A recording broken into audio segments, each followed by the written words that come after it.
Yeah, then there's another common question I have too, is I'm making an account I want to make an account using email, and I want to go make a Gmail account, and I think we need to come up with a unbiased username.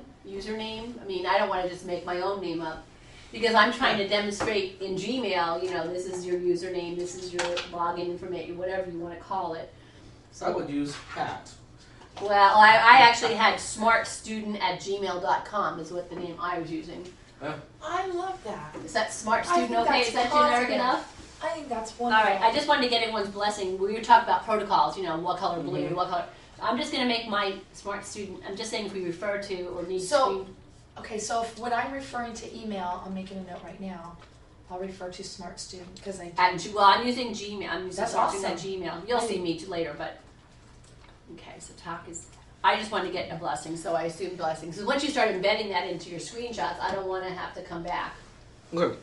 Okay. So is what I started to do too simplistic? That was my question. As I start No. to break it down, okay. Is it smart_student? Hold on, Dr. Or dot. It's, what is the internet? Oh, I'm looking at you. It should be just smartstudent@gmail.com. I'm at the wrong. I love that. Let me go back to my, some props. Hey!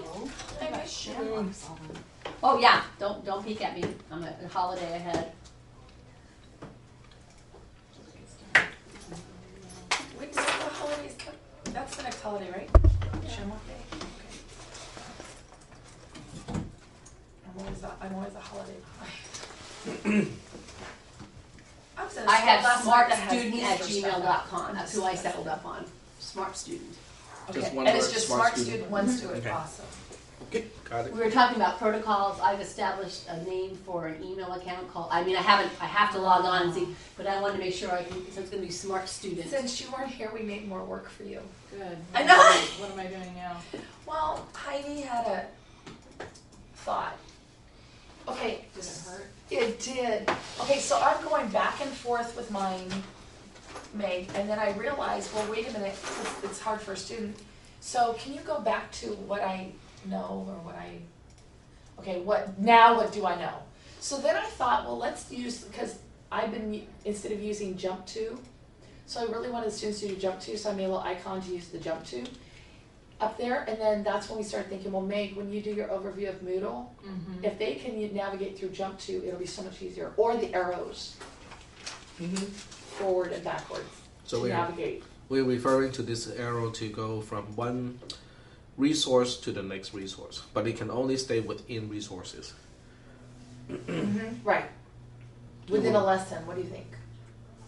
Within Like that? a module, what we call a module or a Moodle course. Right. I think I like it, but It just I makes just more want to make sure I'm sense. understanding it. It just makes more sense than going back and forth. So when they're in a lesson, You don't have to navigate all the way back to the lesson to itself. navigate through a To lesson, go to the use next either the slide. jump to or the forward arrow or back arrow. Okay, folks, I'm sorry. I don't Ask. really like to derail your conversation, but I need your advice. That's okay, it's all being recorded, we can always pick it up later. Oh, that's not funny. You wanted to turn off the recorder? Yeah. Turn off the recorder. We'll pause. Have a snack while you're thinking. Oh, you really were recording? Yeah, we're Yeah. recording because we